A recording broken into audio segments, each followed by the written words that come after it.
شیدانوره د بغرۍ بیا زه دې پېژنم ستا پلار څوکیدار و د بغرۍ بیا پاسه د بغرۍ بیا ستا غونته کې سړی زما بوټان پالش کوي کښېنه د قطۍ بیا زه دې پېژنم زه دې د بنیاد نه پېژنم او ته داسې د ارپتي او کرپتي زوی رالې ستا پلار به په چنو روپو باندې څوکیداري کوله دا هغه شیدانور نه او غریب سړي ته دومره په سپک نظر مه ګوره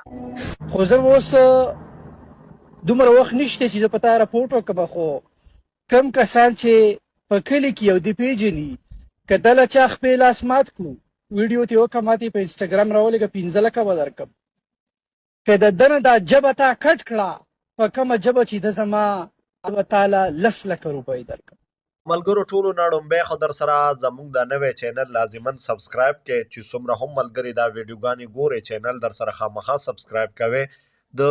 سپین خان خبرې تاسو واورېدې چې څو ورځې مخکې شهید انور ته یې دا میسج پیغام ورکړی و چې ډېرې سپکې سپورې ډېرې سختې خبرې کړې وې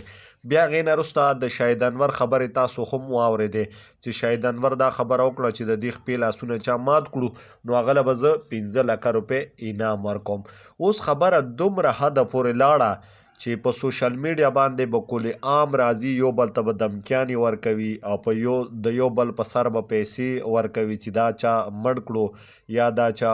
خپې لاسونه ورته مات کړو داسې مختلف قسم دمکیانې شروع شوي دي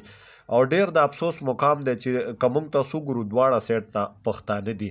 خو سپین خان ته هم پکار دی چې داسې خبرې نه دي کول پکار چې په کوم باندې د چا عزت نفس مشروح کیږي یا د هغه کورنۍ راونیسي یا د هغه پلار ته سپکې سپورې وایي داسې سپین خان ته هم داسې کول نه دي پکار چې کوم دي